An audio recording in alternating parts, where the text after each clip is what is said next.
আসসালামু আলাইকুম। আশাস কালার স্টুডিওর পক্ষ থেকে সবাইকে স্বাগতম। আজকে আমি দেখাবো খুব সহজ একটি টাই ডাই ডিজাইন। এখানে আমি একটি গেঞ্জিতে কিভাবে বেগুনি রং দিয়ে টাই ডাই ডিজাইন করব সেটা আপনাদের দেখাবো। আশা রাখছি আপনাদের ভালো লাগবে। তো এই ডিজাইনটি বাঁধার একটি ভিডিও আমার চ্যানেলে দেওয়া আছে, আমি লিঙ্কটি ডেসক্রিপশন বক্সে দিয়ে দিব, আপনারা ওখান থেকে দেখে নিতে পারেন। তো আমি প্রথমে বেঁধে এটাকে কিন্তু ভিজিয়ে নিয়েছি। অবশ্যই রং করার পূর্বে কাপড়টিকে আমরা ভিজিয়ে নেব, যেহেতু এটি 100% গেঞ্জি কাপড়।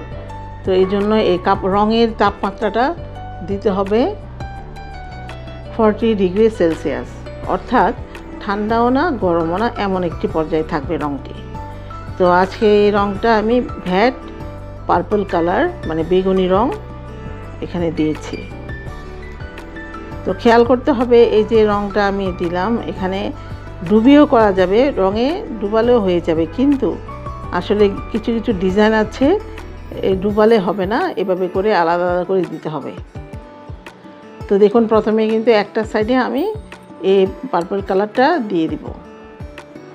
এখানে দেখে মনে হচ্ছে নীল, কিন্তু আসলে ঠান্ডা হলেই কিন্তু বেগুনি হয়ে যাবে। আসলে ভ্যাটের রং বা ভ্যাটের রঙগুলি বা ন্যাচারাল ডাই এগুলি কিন্তু বাতাসের সাথে অক্সিডেশন হয়। তো বাতাসের সংস্পর্শে আসলে রঙটার কালারটা কিন্তু পরিবর্তন হয়ে যায়। তো এই যে প্রথম সাইডটা আমি এই একটা সাইডে আমি বেগুনি রং দিয়ে নিচ্ছি, তারপর উল্টিয়ে আমি আবার বেগুনি রং দিব। তো আমার ভিডিওটি সবাই যদি ভালো লাগে অবশ্যই সাবস্ক্রাইব করবেন, লাইক কমেন্টস দিয়ে সাথে থাকবেন, এবং যদি প্রশ্ন থাকে আমাকে আপনারা কমেন্টে জানাবেন। আর এই যে রঙটা দিয়ে কিন্তু আমি 20 মিনিট এমনি উপরে রেখে দিব, তারপর এটা ঠান্ডা পানিতে ধুয়ে নিব। আর এই বাঁধার লিঙ্কটি আমি ডেসক্রিপশন বক্সে দিয়ে দিব, আবারও বললাম, কারণ এটা মনে হতে পারে যে কি আমি রং করছি। এই যে এটাকে কিন্তু আমি একদম ঠান্ডা পানিতে ভালোভাবে ধুয়ে নেব। তো এই যে দেখুন আমার কিন্তু রং করা হয়ে গেল, ধোয়া হয়ে গেল। এখন আমরা ডিজাইনটাতে চলে যাই। জাস্ট এখানে আমি রাবার ব্যান্ড দিয়ে বেঁধেছি, আপনারা ইচ্ছা করলে সুতা দিয়েও বাঁধতে পারবেন।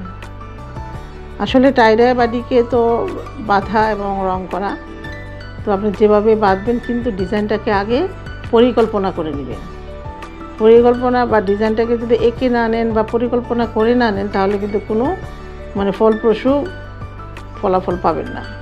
শেষে সবাইকে ধন্যবাদ জানাই যারা আমাকে এগিয়ে নিয়ে যাচ্ছেন, আমার ভিডিওটি আপনারা দেখছেন, এবং আপনারা দেখছেন বলেই আমিও উৎসাহ পাই আরও ভিডিও তৈরি করতে, এবং ইনশাল্লাহ আশা রাখছি আপনাদের সেই ইচ্ছাটা আমি ফুলফিল করতে পারবো, এবং পরবর্তীতে আমি আরও নতুন নতুন ডিজাইন বা নতুন নতুন প্রক্রিয়াগুলি নিয়ে আসব। এবং এখানে ব্লকেরও কিছু কাজ আমি দেখাবো, হ্যান্ড পেন্টিংয়ের কাজও আমি আমার এই চ্যানেলটাতে আমি নেক্সট টাইমে দেখাবো। তো ধন্যবাদ সবাইকে আমার সাথে থাকার জন্য। আসসালামু আলাইকুম।